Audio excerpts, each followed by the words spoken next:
Welcome back. ದಾವಣಗೆರೆಯಿಂದ ಹತ್ತಿರೋ train ಜಾನ್ಸಿಗೆ ಬಂದಾಯಿತು. ಜಾನ್ಸಿಲಿ ಇಳಿದಾಗ ನನಗೊಂದು shock ಆಗಿತ್ತು.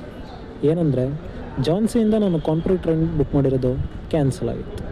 ಸೊ ಅದಕ್ಕೋಸ್ಕರ ನಾನು ಜನರಲ್ ಟಿಕೆಟ್ ತೊಗೊಂಡು ಅಲ್ಲಿಂದ ಬನ್ರಸ್ಸಿಗೆ ಹೋಗೋ ಟ್ರೈನ್ನ ಹತ್ತಿದೆ. ಆ ಟ್ರೈನ್ ಮಾತ್ರ ಸ್ವಲ್ಪ ರಶ್ ಆಗೇ ಇತ್ತು. ಹೆಂಗೋ ಕಷ್ಟಪಟ್ಟು ಕಾನ್ಪುರಿಗೆ ರೀಚ್ ಆದೆ. ಆದರೆ ಕಾನ್ಪುರಿಂದ ನನಗೆ ಪ್ರಯಾಗ್ರಾಜಿಗೆ ಹೋಗೋದಕ್ಕೆ ಟ್ರೈನ್ ತುಂಬಾ ಲೇಟ್ ಆಗಿತ್ತು. ಆಲ್ಮೋಸ್ಟ್ ಒಂದು 3-4 ಅವರ್ಸ್ ಲೇಟು.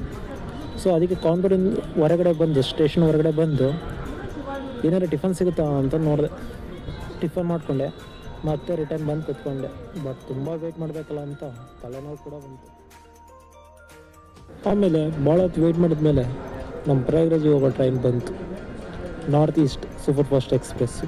ಬಟ್ ಜನ ಮಾತ್ರ ತುಂಬಾ ಇದ್ದರು. ಫುಲ್ ರಶ್ ಆಗಿತ್ತು.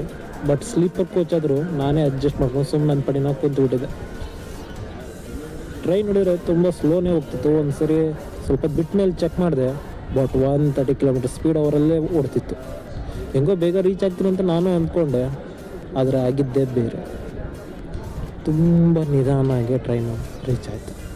ಅಂದರೆ ಸ್ಟೇಷನ್ ಹತ್ರ ಇರುವಾಗಲೇ ತುಂಬ ನಿಧಾನವಾಗೇ ಬಂತು. ಆಮೇಲೆ ಸ್ಟೇಷನಿಂದ ಹೊರಗಡೆ ನೋಡ್ತೀನಿ ತುಂಬಾ ರಶ್ ಆಗಿತ್ತು. ಆ ಸ್ಟೇಷನಿಂದ ಹೊರಗಡೆ ಬರೋದೇ ತುಂಬ ಕಷ್ಟ ಆಗಿತ್ತು. ಪ್ಲ್ಯಾಟ್ಫಾರ್ಮ್ ತುಂಬ ರಶ್ಶು, ಪೊಲೀಸರು ಎಲ್ಲ ಅಲರ್ಟ್ ಆಗಿದ್ದರು.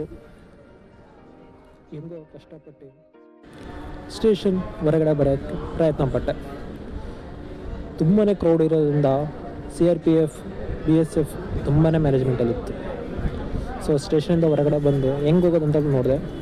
ಬಟ್ ತುಂಬಾ ಜನ ಹೋಗ್ತಿರಲಿಲ್ಲ. ಸೊ ಗುಂಪಲ್ಲಿ ನಾನು ಕೂಡ ಹೋದೆ.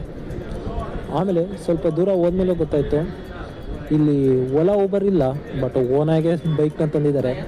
ಕಡಿಮೆ ರೇಟಿಗೆ ಅಂದ್ರೂ ಒಂದು 200 ರೂಪೀಸಿಗೆ ಕರ್ಕೊಂಡು ಹೋಗ್ತಾರೆ. But not Triveni Sangam, near Triveni Sangam ಅಂದರೆ 3 ಕಿಲೋಮೀಟರ್ ನಿಯರ್ ಇರೋ ಅಷ್ಟು ಪ್ಲೇಸಲ್ಲೇ ಕರ್ಕೊಂಡು ಹೋಗ್ತಾರೆ.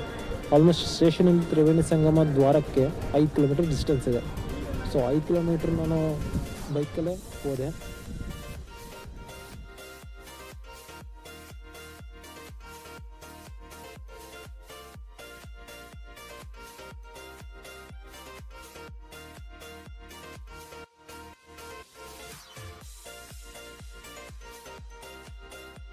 ತ್ರಿವೇಣಿ ಸಂಗಮಕ್ಕೆ 3 ಕಿಲೋಮೀಟರ್ ಇರೋ ಮುಂಚೆನೇ ಬೈಕನ್ನು ಅಲ್ಲೇ ನಿಲ್ಲಿಸಿದ.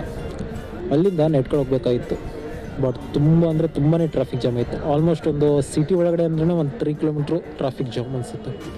ಸೊ ಈ ದ್ವಾರ ಬಾಗಿಲಿಂದ ಒಳಗಡೆ ಹಂಗೆ ಸ್ಟ್ರೈಟಾಗಿ ಹೋಗ್ಬೇಕು. ಹಂಗೆ ಸ್ಟ್ರೈಟಾಗಿ ಹೋದೆ. ಈ ಕ್ರೌಡ್ನೆಲ್ಲ ನೋಡಿದಾಗ ನಮಗನ್ಸೋದು ಇನ್ಫ್ರಾಸ್ಟ್ರಕ್ಚರ್ ಅಂದರೆ ಫೆಸಿಲಿಟಿ ತುಂಬಾ ಕಡಿಮೆನೇ ಇತ್ತು. ಅಂದರೆ ಮ್ಯಾನೇಜ್ಮೆಂಟ್ ಇರಲಿಲ್ಲ ಅನಿಸುತ್ತೆ. ಗೊತ್ತಲ್ಲ ಎಷ್ಟು ಜನ ಕ್ರೌಡ್ ಸೇರ್ತಾರೆ ಅಂತ. So expected. ಸೊ ನಾನು ಸ್ಟೇ ಆಗೋದಕ್ಕೆ ಜಂಗಮವಾಡಿ ಮಠ ಅಂದರೆ ಕರ್ನಾಟಕದವರಿಗೋಸ್ಕರನೇ ಒಂದು ಮಠ ಇದೆ. ಸೊ ಅಲ್ಲಿ ಹೋಗಿ ಸ್ಟೇ ಮಾಡೋದಕ್ಕೆ ಹೊರಟೆ. ನೆಕ್ಸ್ಟ್ ವಿಡಿಯೋಲಿ ಸಿಗೋಣ ಅಂತ ಹೇಳ್ತಾ ಇವತ್ತಿಗೆ ಗುಡ್ ನೈಟ್, ಬಾಯ್.